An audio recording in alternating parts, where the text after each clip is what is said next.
What have you learned owning a laundromat an hour away? Because I get asked about this all the time. Yes, this is not a laundromat that needs a ton of TLC. So just to be really transparent, it needs modernized a little bit in terms of aesthetics, but it's very functional. And like I said, the staff was there, and we, brought somebody on. For me, I do not recommend this is your first laundromat and this is, you're an hour away. You are going to need to spend so much time there to really get to understand the business and really understand how things operate. And really, you have to get your hands dirty in this business, right? Like, you need to understand how to fix things, how to provide great customer service, a good experience, also be a good employer. Like, there's so many layers to what we do as a laundromat owner. I don't personally think that that's the right move, if you're just getting started in this industry. Is it possible? Anything is possible when you put your mind to it, right? I will say you have to like to drive.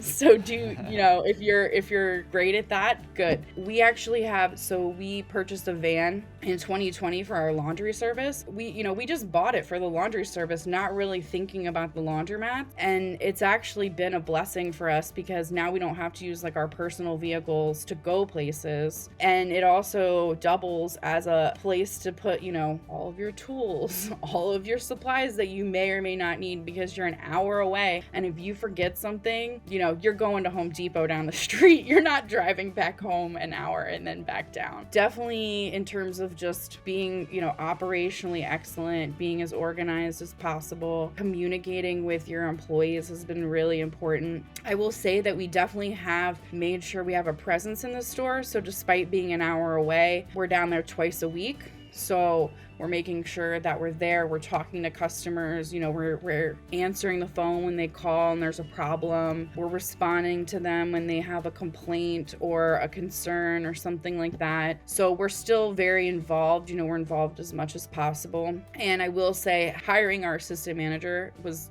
really good because she is there multiple times a day. So she'll be there like for a set time period during the day. She also happens to run the walk-in wash and fold business. She is a great person where we're like, hey, this is an emergency. Can you help us out? I don't know that I feel like we would be struggling a little bit more if we didn't have that person that we could call and say, hey, this is a challenge right now. Can you help us out? We've gone down there, of course, when there's been something going on, but having that support and somebody that you trust is really important.